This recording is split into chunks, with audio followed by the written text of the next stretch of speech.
wabaye inzobe yewe sheri we nuko imana wabaye incuki yesu umva usabye urashimishije uri kuri iki uri kuri kimuri iminsi nabyihore yesu sheri we bagusabye nawe umeze neza ubundi ndi kuguherekeza ujya hego twakigumaniye dukomeze ubundi reka tubisoze twibanire yesu we aracabu nari mukumbuye umva nkuko ubona urupfu rukumbura umuntu rukamutwara umva mukumbuye yesu yagasani yo bagusabye nawe usa neza unambaye na neza bagende fresh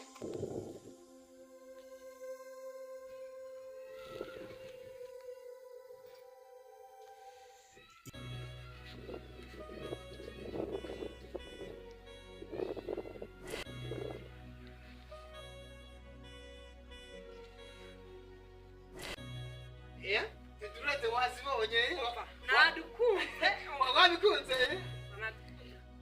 nakurabona nyine ni fresh ibintu bigasa amafaranga miliyoni yose ariko sheri nawe nzagushirisha aho ubora utangira ikibazo sibyo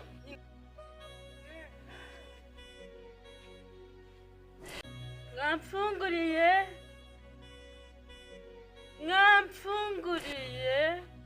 ahe Jerone urende bagacucunga kangaka okay bamaye ku muhanda wamaye waje gukora wagicucu wakigorye wakuye amaboko mu mufuka ariko sheri ibazi nakumero ko ku muhanda nta nakaboko afite kwanza wayashaba abana abateka mutwe tu wabuze ibintu wakora se akaboko ntago gakora ngo wakigorye ubu yaje kugasimba yigize ikigorye naho nagwa amafaranga yanjye nayo wabona ko kugira ngo uyabone mwakoreye umugisha w'Imana umugisha mwafashije abashonji ko muzabona nashashije abashoja kigoryiwe na amafaranga yanjye wabona wumvishe tuhaguruka aho kugenda uve ku muhanda ariko sheri nge ndibazaga abantu ngaba baracyaba mu gihugu bakabamo akujana bakahagira ngo nifigiye kumara abantu washiraga amazi koza atari niko amaguru naho gabaga amazi maze haguruka turebe haguruka are kigoryi nacyo nako ntajyanye nanjye nacyo ya witwa nde umva kiri no kukumva witwa twigende hera ewe kuma witwera nitwa hera iwanyu ni hehe vuga mu gihugu cyahe mwamfashije ko nshonje urashonje iraka kudahamara nanjye nayo umuhaye wa mabyiyo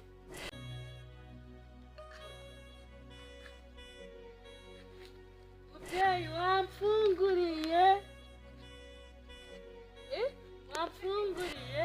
ikibazo ufite ni ikihe ndashonje urashonje uba hano ku muhanda se byagenze ute singira iyomba singira aho naha singira ibyo kurya ntabyo ugira none se twese ko ari imana yatwihereje tujye kwigurira utugati urakoze imana yo mu ijuru iguha umugisha maze izambabarire warabyaye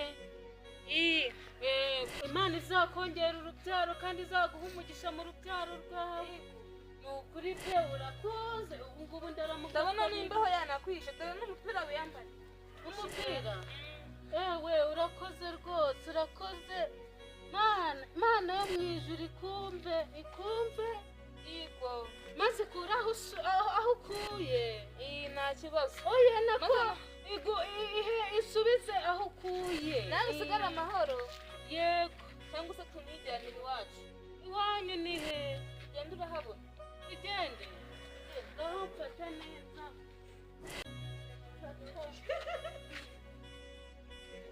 igende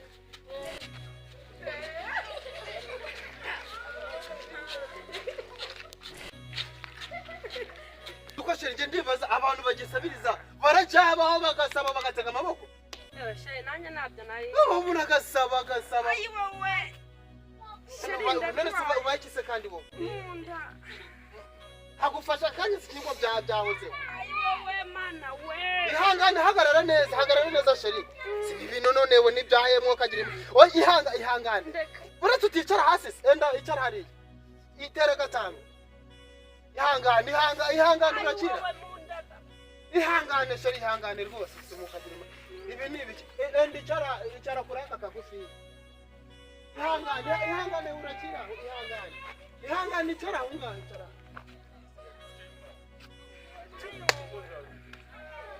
none ibi byo mbigize gutera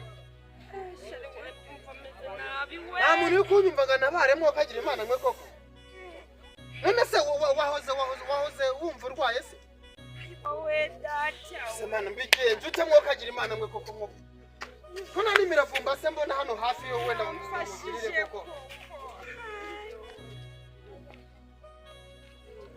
ihangane uri gukire ihangane nyine ihangane kuse mwo kagira imana nta muntu hano hafi ngapfasha mwo kagira imana mwe koko Yabagendekeye gute? Yabagendekeye gute? ubundi se tubaza ngo dufashe iki Bafashije. ihangane Nyuma yuko mutazi wabatabara mwanyibwiriye ikibazo muhuye. none se uri kubaza none uri kureba ikibazo afite urabaza ibintu ureba Ari gutaka. ihangane mana yanjye bose ubu bigenje ute koko mukagira Mureke mbabwire muri telefone mfitemo. uratubwira iki se nkaho uradufasha umeze gutyo Mfitemo umumotari reka nze abageze kwa muganga. wowe watunga umumotari uwo mumotari amutunga agakora iki None se nanjye ko nigize gutya ariko mureke mbafashe. ihangane Reka nze mbahamagarire. Ndumva ameze nabi. Alo? Turi hano ku rubaraza kuri cya cyapa. Hari umuntu urwaye banguka vuba atagira ikindi kibazo. Ayi wowe. ihangane bahamagaye umumotari Mwihangane umumotari ari kuza ndamwizeye iminota ibiri araba hageze. Yesu Kristo. Uyu ni uhamagaye umumotari. Umuntu twanze gufasha. Basi tubabarire pe. Sibyo. Oya njye nabababariye kera kuko mutazi ibyo mukora. ntabwo nzi ko umuntu twahemukiye ari we wadufasha babarira pe sibyo. Oya nta kibazo njye nababariye none se ko mutari muzi ibyo muri gukora. nukuri tubabare ntabwo twabimenye pe ntabwo twabimenye. biduhaye isomo tugomba kujya dufasha umuntu uwo ari we wese tutitaye uko ameze Nta kibazo ndabababariye. nukuri kw'Imana sheri urakoze urakoze rwose Imana iguha umugisha bikubera isomo sheri sibyo umuntu ugomba ni ukumufasha tutitaye uko asa cyangwa uko ameze